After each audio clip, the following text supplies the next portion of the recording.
미국에서는 매년 100만 건 이상의 진료가 접수되고 있다고 합니다. 그렇다면 족저근막이 미세한 손상을 입어 근막의 변성이 유발되는 족저근막염은 왜 발생하게 될까요? 안녕하세요. 성남가병원 정형외과 이영석 원장입니다. 여러분 혹시 이런 모양의 문이나 건물을 본 적 있으신가요? 이런 모양의 구조물을 아치라고 하는데요. 이는 고대 로마에서 많이 볼 수 있으며 성당 건축이나 교량 등을 건설할 때 중요한 기술이라 할 수 있습니다. 이 아치 양식의 가장 큰 장점은 바로 하중을 분산시킨다는 점인데요. 어느 한 지점으로 압력이 가해지지 않고 양쪽으로 분산되어 각 기둥이 받는 힘이 줄어들기 때문에 구조적으로 안정성을 가지게 됩니다. 그런데 우리 몸에도 이 아치가 있다는 거 아시나요? 발의 모양을 보시면 안쪽으로 아치형을 그리며 움푹 파여있는 부분이 있는데 이 부분을 바로 발 아치라고 부릅니다. 대부분의 경우에 태어날 때부터 발이 이런 모양으로 생겼기 때문에 눈 2개, 콧구멍 2개, 입이 하나인 것처럼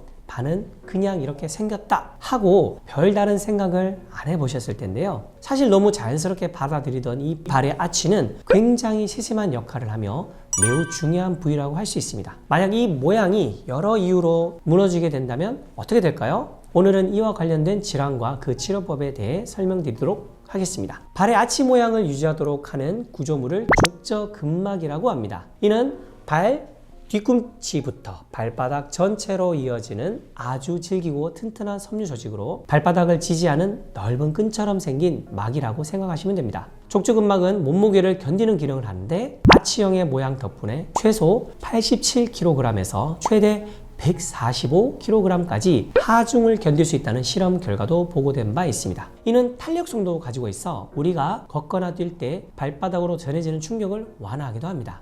또한 이 탄력성은 발을 뗄 때 에너지를 한 번에 밀어줄 수 있는 추진력도 주기 때문에 훨씬 더 수월하게 활동을 할 수 있도록 도움을 주죠. 그런데 이 족저근막에는 염증이 발생하기도 쉽습니다. 혹시 들어보셨을 수 있는데요. 바로 족저근막염이라고 하는 질환인데요. 발을 과도하게 사용하거나 체형의 문제로 아치가 무너지면서 염증이 발생하는 것을 의미합니다. 족저근막염의 가장 주요한 증상은 아침에 일어나서 첫 발을 디딜 때 느끼는 발바닥 통증입니다. 아침에 눈을 뜨고 침대에서 내려오면 갑자기 찌릿한 통증이 발바닥 뒤꿈치 쪽에서 느껴지며 마치 안쪽 근육이 찢어지는 듯한 아픔이 동반되죠. 또 한참 앉아 있다가 다시 일어설 때도 비슷한 통증을 느끼는 경우가 많은데요. 논문에 의하면 족저근막염의 발생률은 61%에서 79%에 이른다고 합니다. 평균적으로 1년 이상 지속되는 경우가 많고 미국에서는 매년 100만 건 이상의 진료가 접수되고 있다고 합니다. 그렇다면 족저근막이 미세한 손상을 입어 근막의 변성이 유발되는 족저근막염은 왜